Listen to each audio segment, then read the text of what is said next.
არ ვიცი რომ ამ ადამიანს, მაგრამ მახსოვს სასტიგი ეს ქონდათ ვატერლო პარლამენტში, აი მაშინ შეგვაბრაზებული მახსოვს.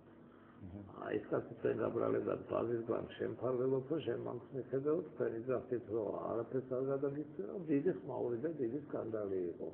პრინციპში პრემიერ-მინისტრი გახდით, ეს კაცი დეპორტირებული თუ ემიგრანტი იყო. Გაბრაზება როგორც ჩანს ფერი ვიღაცების ცუდის ნიშანი არის. აი თქვენ ხუთი კაცი დაგიპატიმრე. აშკარად თქვენი ახალგაზრდან და რადიოში გავიგე და ასე დავიწყოთ იმით რომ ლევან პირველი ემიგრაციაშია არა მაგ მოვლენის გამო და რაღაცები რომ ვთქვათ არა ფერიგრამ ნამდვილად არა ემიგრაციაში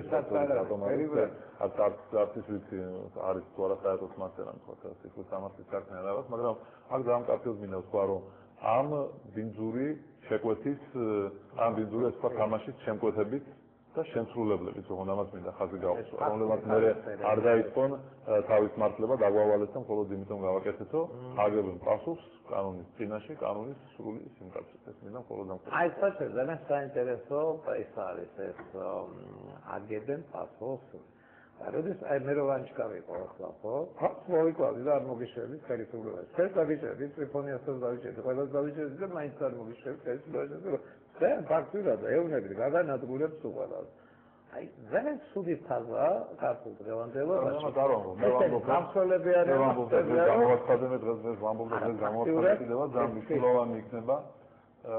მნიშვნელოვანი იქნება აი ამ პერიოდიდან სწორად დღეიდან დაწყებული ადამიანების მოქცევა რეალურად და ამის მიხედვით შეხავდება ვთქვათ მაგათ ჩემი დამოკიდებულება ამის მიხედვით ჩამოყალიბდება მაგრამ თუ ვთქვათ იქნება ასეთი სიბინძურები მაშინ მონაწილეები როგორც შემკვეთები ისე შემსრულებლები ახლა ბუნებრივია დაისწრებიან ამაზე ორი აზრი არ უნდა არსებობდეს და ხელისუფლებაში მოშვება არ მოშვება ეს ვინმეს საქმე არ არის ეს დაბეჭდათ ამას საზოგადოება თვითონ გადაწყვეტს ამით მე მინდა ვთქვა თავარი რამ რომ ადამიანებს რომელიც დღეს არიან სახელმწიფო სამსახურში ამა თუ იმ ასე ვთქვათ თანამდებობაზე ან ამა თუ იმ საქმეზე არიან პასუხისმგებლები და ეს მოდეთ რომ მათი ქმედებაზე არის რეალურად დამოკიდებული თუ რა და რა მოხდება და როგორი იქნება საქართველო. შესაბამისად, მათ არ აქვს უფლება არანაირად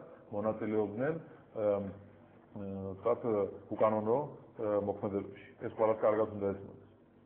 და მათ დღევანდელი მოქმედება იმის მიუხედავად რომ ბევრი მათგანი შეიძლება გუშინ მონაწილეობდა სწორედ კიდეც რაღაც სხვა შეკვეთის შესრულებაში. თუმცა შეკვეთასაც გააჩნია საკუთრივი.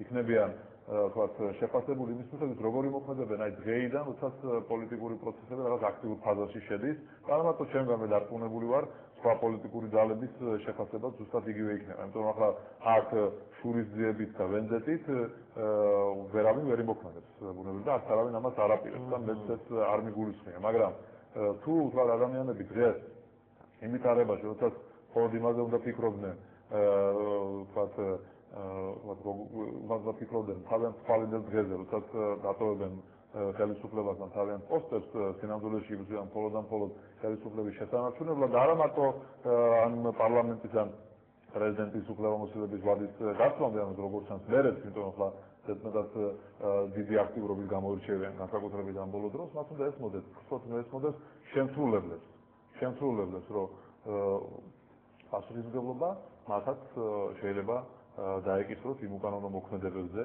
მას ხალხს უსვამ რომლებშიც ისინი მონაწილეობენ და ძალიან მნიშვნელოვანი კი ბატონო ძალიან კარგია თუ პოლიტიკურ ესეც იმაზე გადავედით პლანში და ხედვაზე ეთემზანე აი ახლა როდესაც გამძაფრდა ეს პოლიტიკური ბრძოლა და პოლიტიკური დაპირისპირება რატომ 7 ნოემბრიდან არა მე ხარ პატივცემ თუ და ზემოდან 7 ნოემბრის შემდეგ ხოცა თქვენ გადადეკით ეს საჩვენებს ძალიან და მე გამიკვირდა ისეთ გადასწავლები ხდება თქვენ არის პოზიცია ჩვენს აი ამ მე მაგალითად ვეძახი რომ ვიძახი ჩემი გვარი მიეცეთა ბიჭებსო ვინ პრეზიდენტის პრეს ისროდა აი მოდი უნდა ხსოვნოდათ რომ აი ამ გამოყენების უფლება არ ახონდათ მაგ ხალხს თვალწოდეთ ეს მეორე უბედურება მაგრამ აი მაშინ ანცხადებები რატო ხაში ხო ტოტალურად ხელკასო ხალხს დაერინნენ ძალისმიერი ძალოვანები. და რამოდენიმე საკითხი და გავყურებთ. პირველ რიგში რეზინის წვიები, არ ვიცოდი, რომ რეზინის წვიების გამოყენება იყო უკანონო. ამაზე პირველად ამის შესახებ პირველად გავიგე სახალხო დამცველის ოფისში წინაპირად მის გამოსვლაში. და ჩემი პოზიცია აქ ძალიან მკაფიო, მაშინაც ძალიან მოკლედ და გასაგებად ჩამოვაყალიბე ჩემი პოზიცია.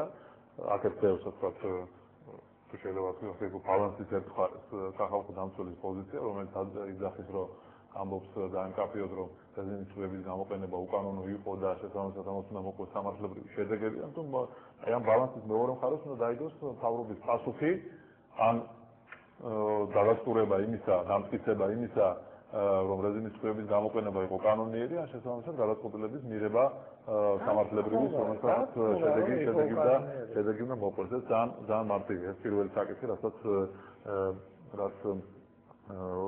შეეხება რეზინის წვიებს. ახლა არ მგონია, რომ განსაკუთრებული პრობლემა იყოს ის, რომ თქვათ მე ამის შესახებ არ ვიცოდი ის, რომ რეზინის წვიები იყო უკანონო თუ არა. ახლა შეეხება მეორე ნაწილს, ჩემს განცხადებებს 7 ნოემბრის შემდეგ. 7 ნოემბრის შემდეგ მე გამოვედი მთავრობიდან. 7 ნოემბერი ჩემთვის საკმარისი იყო იმისთვის, რომ მე ფიქრობ მთავრობიდან წამოსულიყავი კიდეც, წავსულიყავი ბიზნესში. მე მასალო გითხრათ არ ვაპირებდი საერთოდ პოლიტიკაში მოსვლას ხელახლა და ამიტომ არც არანაირი პოლიტიკური განცხადებები არ გამიკეთებია.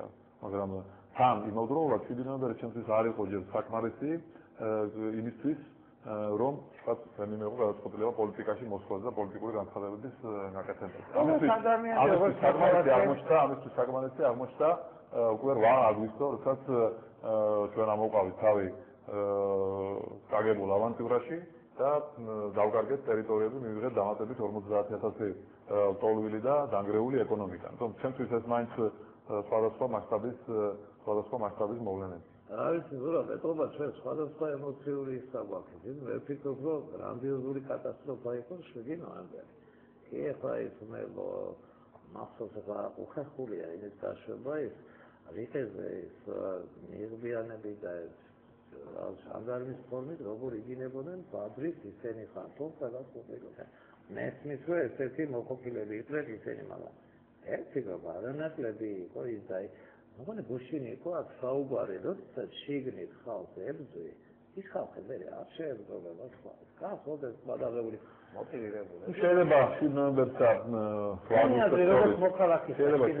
და 8 აგვისტოს შორის თქვა რაღაც კავშირი არსებობს, თქვა ერთმა შეცდომამ შეიძლება შემდეგ მოიტანა მეორე, მაგრამ ერთი პირველ რიგში 7 ნოემბერი რომ შეცდომა იყო, ეს უკვე მთავრობისთვისაც ნათელია მე მგონი, ამბობენ კიდეც ამაზე საუბრობენ სხვა მაღლა, ეს იყო უდიდესი შეცდომა მთავრობის, რომელიც აი ყოველთვის იქნება ალბათ ამ სანამ მთავრობა იქნება, მანამდე ჩვენი ვთქვათ საზოგადოების ვთქვათ ბიზნესში თუ შეიძლება ასე ითქვას. მაგრამ ჩვენთვის მაინც ეს თანაბარი რანგის მოვლენები არ არის, ვერ იქნება, ამიტომ ერთი მხრივ ეს არის მიტინგი, თუნდაც მიტინგის დარბევა და მეორე მხრივ ეს არის წაგებული ომი, დაკარგული ტერიტორიები, დახოცილი ჩვენი თანამოქალაქეები, 50,000 ტოლვილი დამატებით და დანგრეული ეკონომიკა. ეს ნამდვილად სხვადასხვა მასშტაბის მოვლენებია და ვფიქრობ, რომ საზოგადოების დიდი ნაწილი ყოველ შემთხვევაში იგივე შეფასებაა. რა ვიცი, რა ბატონო, ეს მასშტაბებს ვინ განსაზღვრავს? შეგიძლიათ იყოს თქვენ საზოგადოებაზე და მე შემიძლია იყოს ჩემს. რა თქმა უნდა, მაყურებელი გადასწრებს, ისე არ გააჩნდეს, მაგრამ მე კითხები, ახლა ისეთი უცხოური და საინტერესო კითხები მოდის, მეცნიერება, რამდენი გადაგიხადაო, დათო რომ ეთერში მოისმინო. მოდის, ბატონო, მაყურებელს მხარით, რა გადაიხადეთ, რომ აქ მოხვედით. დიდი მადლობელი ვარ მე რომ მომიწვიეთ დღეს ეთერში. შესაძლოა, ევას ვიცით, ვინც კი თვლი რომ ჩემი მიდგომა არის და ჩვენი ტელევიზიის ეს თავარი თემა აუცილებლად უნდა გაშეთქვა. არავის არ ის უფლება არ მაქვს რომ ის თავარ მოვლენას ჩვენი მაყურებელი სისტანცირება მოვახდინო. მე ვფიქრობ, სასარგებლო საქმე გაკეთებს, რომ ჩვენ მოგზავნი. აი, მაინც მინდოდა ბევრი და მეკითხა ისე უცხოდ დაიყვანეთ, რომ აი სულ მახსენდება ეს სააკაშვილა 5 საათი რომ გაგვართო მთელი ხალხი. რაღაც უცბად გაბიზრო და